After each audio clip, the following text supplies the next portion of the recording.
This is a hints and tips video for the Basingstoke Beekeepers Beekeeping course. First of all, there's a lot of noise on the internet about how people improve their appearance on videos and pictures and so on. I assure you, I really do look like this. I haven't used any filters at all.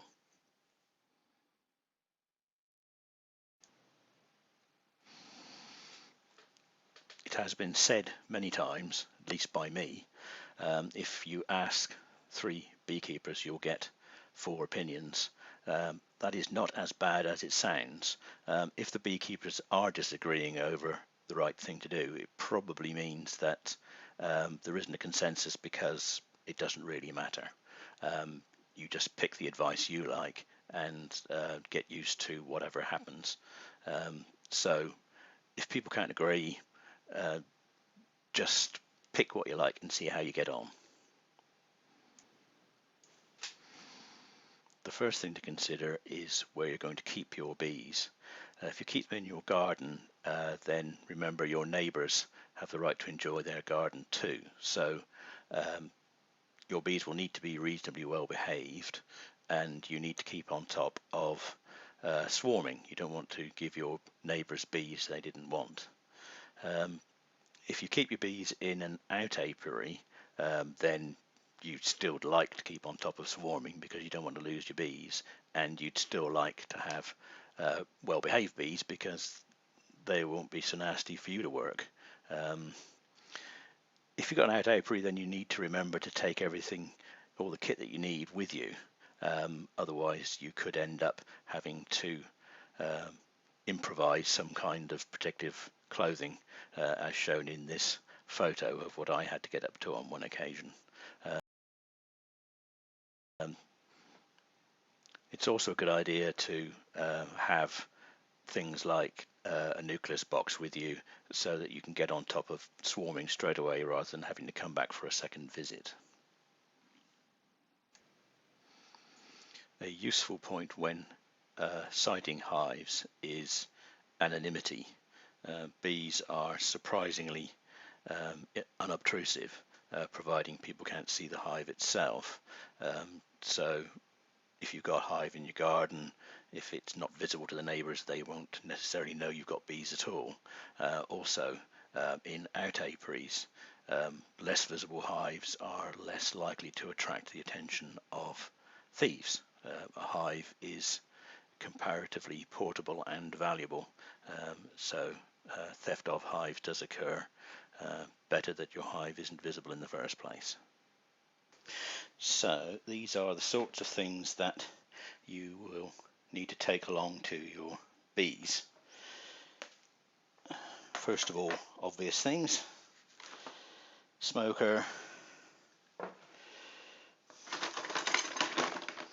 hive tool. I generally take 2 in case one goes missing. Something to burn in the smoker. Some people use corrugated cardboard. I tend to use a lot of rotten wood. There's all sorts of things you can burn in your smoker. Something to light your smoker with. Probably a good idea to take a couple in case one runs out of gas. Now, every time I do one of these things, I whine about how I've lumbered myself with a small smoker. It's convenient to carry around, but it doesn't burn for very long. It's difficult to light. I would have been better off with a larger smoker. It's made out of stainless steel. It'll last longer than I do, so I can't really justify replacing it. Something you might like to do is bodge up some kind of bung to stop up the smoker, so to put it out when you're finished, because even though this will probably go out when I'm trying to use it, once I've finished it'll stay lit and maybe set fire to the back of my car or your shed or whatever. So you'll notice there's tape wrapped around here. That's not to hold it together. As you can see, it's very gungy. The idea is you wrap tape around after you've used your smoker, you peel the tape off and replace it, and then you've got rid of all the unneeded propolis and such like. Right, now on to some less obvious things.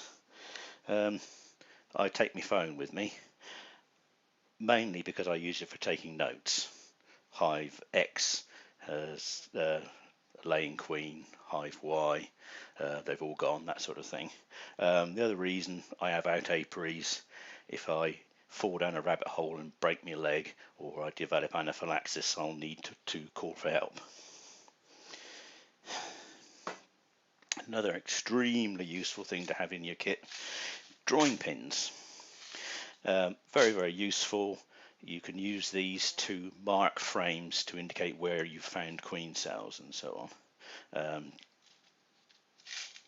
Also, things like if you stick a drawing pin in a super to indicate that came from a particular hive.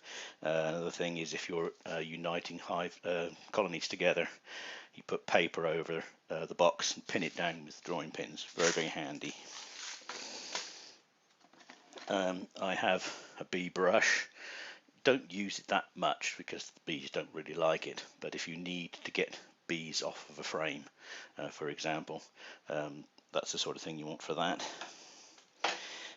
Now, I also carry around something to put a queen into if necessary, and also a box for collecting queen cells, because I raise queens, and also for transferring queen cells from a queen right box to a box that's lost its queen, that sort of thing. So something to put things into, really.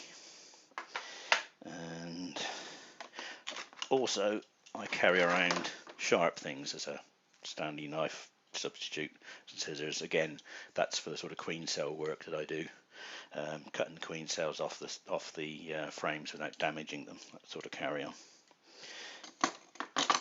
And finally, I have a queen kit. This is all the things that I need to operate on queens, marking queens, catching queens, clipping queens, all that sort of thing, all in one place so I can get hold of it easily. Now, another very important thing,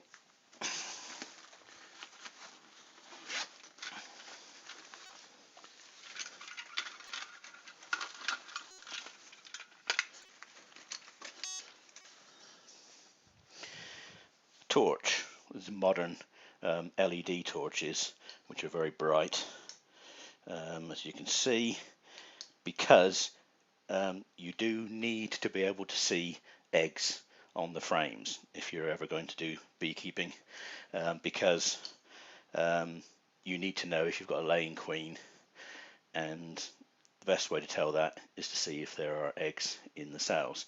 Once the comb is a little bit old and dirty, or if the sun's in the wrong position, and so on and so forth. So get yourself a nice bright LED torch, then you can shine it around, you get the angle right, enables you to see into the bottom of the cells, and then you can tell if there's eggs present or not. And on the same note, very important for people my age at least, reading glasses. You do need good eyesight to see the eggs, because they are tiny. It's just like a tiny little snippet of thread in the bottom of the cell, so you need good eyesight. And another thing I carry around, which is less important in the summer, but in the winter I weigh my hives. This is just an old suitcase weighing scales, so that I can get an idea about how much stores they've got in case they're running out. Other people use skill. They heft the hives, they just lift it up, and they can tell by the feel of the things how much stores are in there, but I just use science instead. A couple of other things that many beekeepers use. Chalk. For the same sort of reason as drawing pins, you can use them to mark hives. So if you take a super off, you can put it back onto the right hive, that sort of thing. I actually use a paint pen for the same purpose, but chalk's also a very good option for that sort of thing, and probably cheaper as well. And lots of beekeepers carry a small self-igniting gas torch. Partly because, for the same reason, I've got something to light my smoker with. You can use them to light the smoker, but also you can use them for sterilising your hive tool. You've worked on a hive, you run the flame over that to kill any nasties before we go on to the next hive.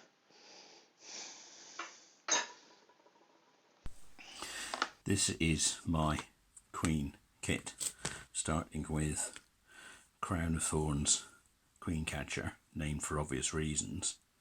Now, it goes without saying, but I'm going to say it anyway. When you see the queen, place this gently over her. If you've been looking for the queen for half an hour and you finally spot her, she's about to crawl over the edge of the frame, and you get all excited and you go bang, then sooner or later you're going to injure the queen, and then everything is going to go pear-shaped. So keep calm and carry on. Now, the gaps between the pins are wide enough for the worker bees to escape, but too narrow for the queen to get through.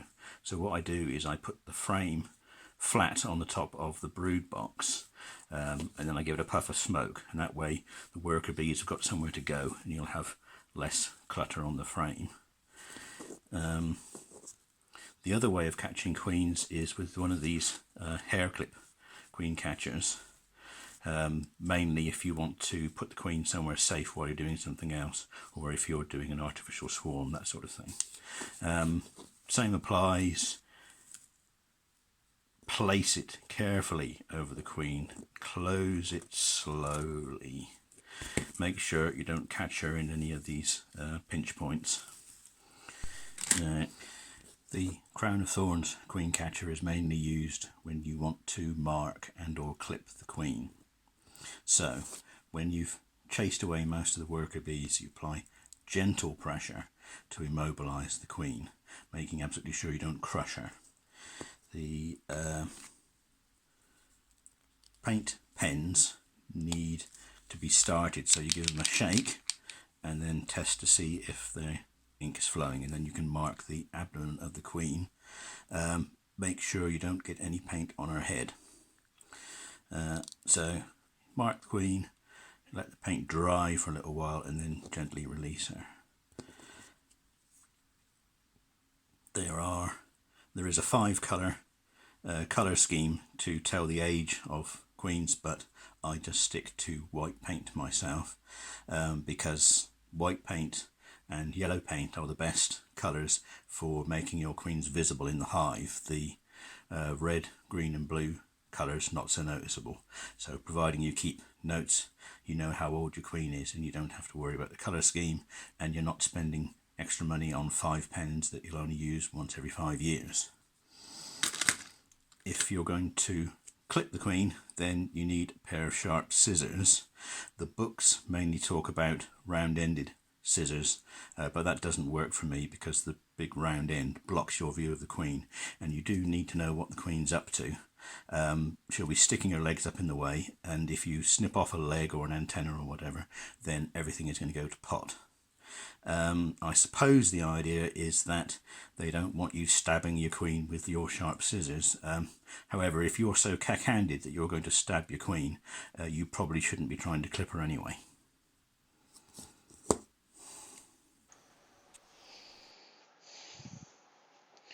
You will need a protective veil if you're dealing with your bees. You may see on the internet people working without protection. Don't do that. It certainly wouldn't work with my bees. This is Thorn's jacket. For general purpose lightweight beekeeping, a jacket works fine. This one's 10 years old.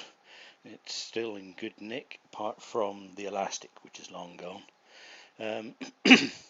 However, if you're doing a lot of heavy lifting or climbing up trees after swarms, then you will find you get uninvited guests around the waist, even if the elastic is still working. I tuck these into my jeans, but for heavy duty beekeeping I use a full body suit like this. Gives you much better protection. You do have to watch out slightly I'm rather long-legged, and this one doesn't really reach right down as far as I'd like it to, but nevertheless it's much better protection than just a plain jacket. So the veil on this Thorns jacket has a very wide brim, which means the veil is held a long way away from your face, which is nice. But on the other hand, on a windy day, this just blow around all over the place and make a nuisance of itself. So you may find that the fencing mask type of hood is better for you. A surprising number of people don't know how to operate rubber gloves. Take your glove off, obviously it ends up inside out, and it is amazing how many people meticulously try to pick out each individual finger to turn it the right way around. The right way to do it is just to fill it with air and give it a squeeze. Alternatively, give it a quick blow, accomplishes the same thing. Done. Here are some beehive hints and tips. Starting with the floor,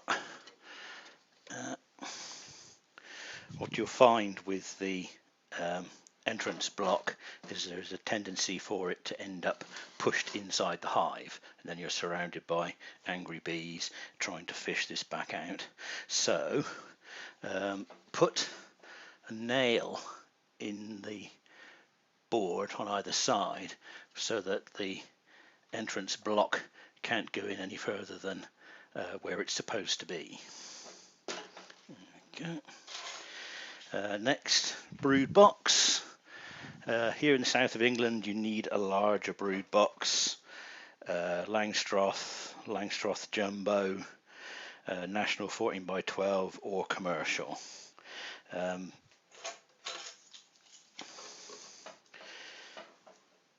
Cheap runners will be made out of plastic, they're rubbish. Get yourself some metal runners instead of the cheap and nasty plastic ones.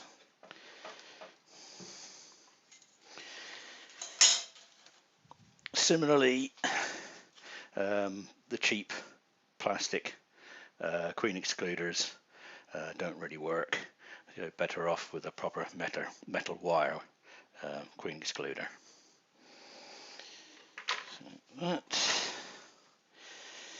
Now, the roof, the instructions for building the roofs advise you to nail the metal top on. You see the nails there.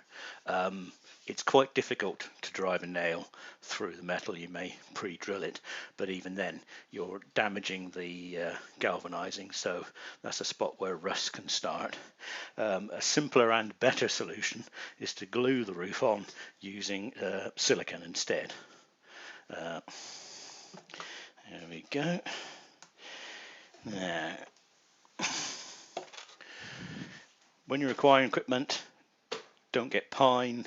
It's cheaper, but it will warp and rot. If you get second-hand equipment from eBay or auctions, make sure you know what things cost new. I have seen prices sail past what people could have got them for new. Also, if you're buying second-hand equipment, you will need to be able to clean it.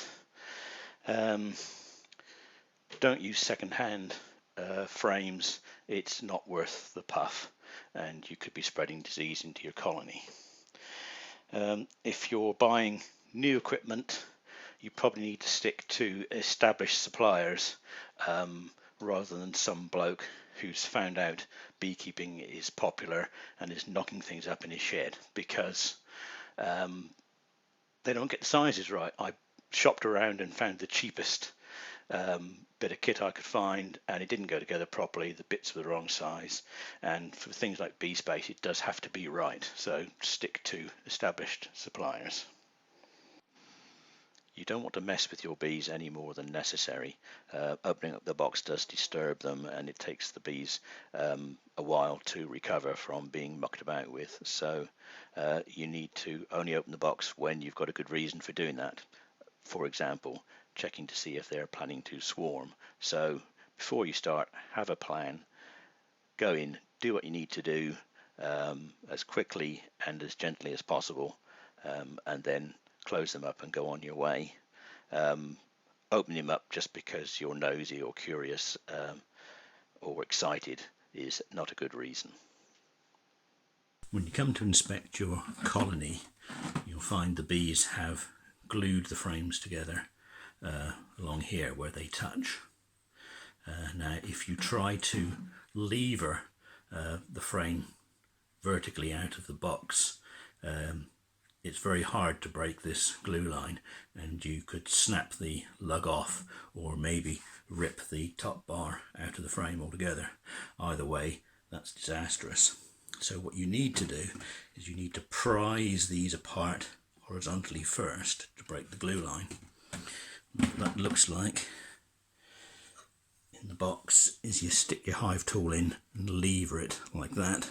If you've got a scraper type hive tool, or if you've got a J type hive tool, then lever it like that. Then once the glue line is broken on both sides, this frame will be comparatively easy to lift out. You may be able to do it with your fingers. If they have also glued it to the box along the edges, then you may have to prise it up. With the National Hive, the scraper type tool will do the job. You can just stick it in there and lift like that.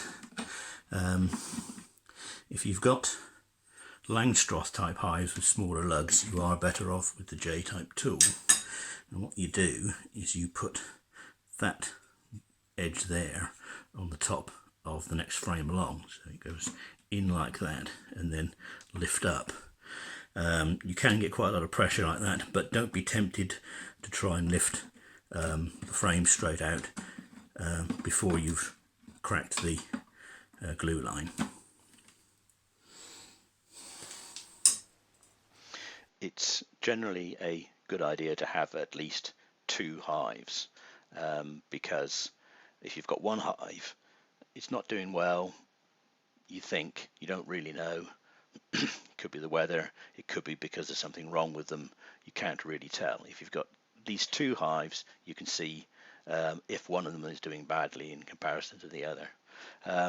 Also, lots of situations can be improved if you've got a second colony of bees. If you lose a queen, or the bees are susceptible to a particular disease or whatever, then you've got a second colony to work with. You can take brood from one box to the other and raise new queens and improve the stock.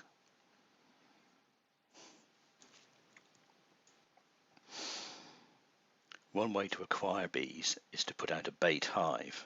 This is basically a des res, and then if there's a swarm of bees in the area looking for somewhere to live, they may move in, and away you go, bees for free.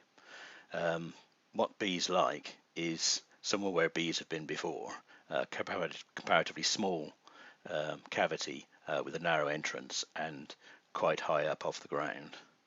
So you can accomplish this using a nucleus box with a small entrance, put in an old brood frame to make it more attractive to them, and then stick it up somewhere reasonably high off the ground, and then just leave it. Put that out in the spring, and hopefully your local bees will spot it, and if they decide to swarm, they may move in. Once they have moved in, just leave them for a little while till they get settled down, and then replace the manky old brood frame with something cleaner, and hopefully they'll go about their business. You can leave them for a few days until they use up the food that they've carried with them, which will also use up any pathogens that they may have, and then start to feed them with sugar syrup or fondant. You may be concerned that the colony could bring in disease from elsewhere, so you may want to put them out of reach of your other bees for a while until you can check on the brood and make sure there's nothing nasty there. You don't want to import any nasty diseases if you don't have to.